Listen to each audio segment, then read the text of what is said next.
আমি বালুরঘাট থেকে ঘুরে এসে আজ কালনায় আছি। তো হঠাৎ না যেটা হয়, ঘুরতে ঘুরতে অনেকগুলো চিন্তা মাথায় পাক খায়, কারণ চোখের সামনে এই জিনিসগুলো দেখতে পাই। একটা ব্যাপার যেটা আমি এর আগেও হয়তো ওয়াচ করেছি, আমার করিমপুরে থেকে ওয়াচ করা উচিত ছিল, যে পশ্চিমবঙ্গের এই ছোট ছোট শহরগুলোর, আজকে কালনাতে আছি, অর্থনীতি ভীষণভাবে সরকারি চাকরির ওপর নির্ভরশীল। ইনফ্যাক্ট বালুরঘাটে যে কটা আপনি ভদ্রবাড়ি দেখতে পাবেন, ম্যাক্সিমাম হচ্ছে স্কুলের শিক্ষকদের। And I think it is more or less same in most of the small town. তার সাথে দু একজন বড় বড় ডিস্ট্রিবিউটার থাকে। এই হচ্ছে এইসব ছোটো ছোটো শহরগুলো অর্থনীতি। এবং এটা শুরু হচ্ছে মূলত বামফ্রন্টের আমল থেকে, কারণ তখন শিক্ষকদের মাইনেটা ভালো করে দেওয়া হয়। সমস্যা হচ্ছেটা কি, সেটা হচ্ছে এটার বোধ পজিটিভ এবং নেগেটিভ সাইড আছে। পজিটিভ সাইডটা এটাই যে এর ফলে তো সবাই বুঝলো যে তাহলে একটা যদি সরকারি চাকরি করে, সেটা যদি স্কুলের শিক্ষকতা বা ব্যাংকের চাকরি বা সরকারি কোনো একটা চাকরি লাগাতে পারে, তবেই তাদের অর্থনৈতিক হাল ফিরবে। ফলে সবাই মিলে ভালো করে পড়াশোনা করা শুরু করলো, ইট ইজ গুড। এর জন্য এইসব পশ্চিমবঙ্গের ছোটো ছোটো শহরগুলোতে আপনি প্রচুর এমএসসি বিএড পাবেন, যে সবাই শিক্ষক হওয়ার জন্য চেষ্টা করছে এবং অ্যাটলিস্ট ফর্মাল শিক্ষা কিছুটা হলেও পেয়েছে। It is a good side that Trinamool agar আসে মানে তৃণমূল আসার আগে পর্যন্ত ছেলেপেলেগুলো পড়াশোনা করতে চাইছিল, তারপর তৃণমূল এসে চাকরি বাকরি একটা পুরো মাফিয়া রাজ তৈরি করে, চাকরি বাকরি বিক্রি করার পর থেকে সব জলে গেল। ছেলেপেলেগুলোর পড়াশোনা এবং এডুকেশনের প্রতি ইচ্ছাটা যেটুকু শিখছিল সেটা জলে যায়।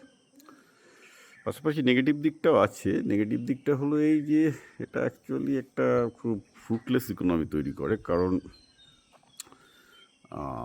সরকারি চাকরির ওপর নির্ভর করে অর্থনীতি চালানোটা তো আর অর্থনীতি বাড়তে পারে না, কারণ সরকারের তো ইনকাম চাই, ইনকামটা তো হয় প্রাইভেট সেক্টর থেকে। এবার যদি প্রাইভেট সেক্টরগুলো যদি লোকাল অর্থনীতি ঢুকতে থাকে, তাহলে সরকারি চাকরিদের তো মাইনে দিয়ে কোনো লাভ নেই না, কারণ আলটিমেটলি গোটা ইকোনমিটাই বসে যাবে এবং সরকারকে ধার করে শিক্ষক তথা সরকারি কর্মচারীদের মাইনে দিতে হবে, যেটা ইনসিডেন্টালি হচ্ছে এখানে।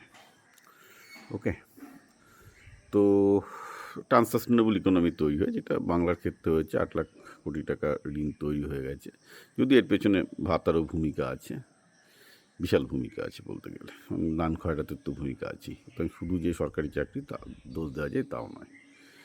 তো এটা একটা ইন্টারেস্টিং জিনিস আমি ওয়াচ করলাম, যে এখন মুশকিল হচ্ছে যে এত মানে পশ্চিমবঙ্গের স্ট্যাটিস্টিক্স বলছে যে 50 লাখের মতো বেকার যুবক মাস্টার ডিগ্রি করে এমএসসি বিএড করে বসে আছে।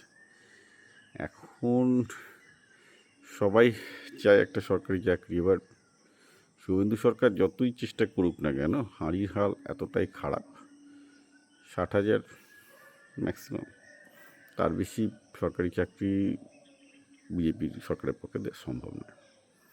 তো ধরুন ম্যাক্সিমাম 1%, এই শিক্ষিত বেকারদের মধ্যে 1%ই হয়তো চান্স পাবে, 100 জনে একজন চান্স পাবে, তাও কিছু হবে হয়তো। I think this still better than nothing. কিন্তু বাকি 99%-এর তো কর্মসংস্থান করতে হবে, সেটা কিন্তু স্কুলের সিলেবাস কলেজের সিলেবাস না বদলালে হবে না। কারণ সরকার অলরেডি টাকা ধার করে মায়না দিচ্ছে। যদি টাকা ধার করে নাও মায়না দিত, তাহলেও এত বিপুল পরিমাণ ব্যয়ভার গ্রহণ করার মতো ক্ষমতা সরকারের নেই। এটা না ইকোনমিক সাস্টেনেবিলিটি।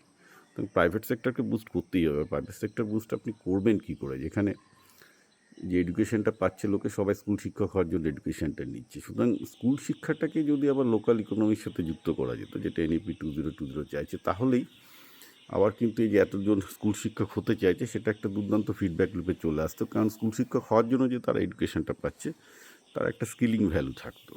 সেই স্কিলিং ভ্যালুটা না থাকা হয়ে গেছে একটা বড় সমস্যা। অর্থাৎ আপনি এখানে সরকার লাখ লাখ কোটি টাকা খরচ করছে, করে এমন একটা প্রোডাক্ট বানাচ্ছে, সেটা মাস্টারমশাই হোক শিক্ষক হোক, যেটা সোসাইটির জন্য completely useless. That's the bottom line here.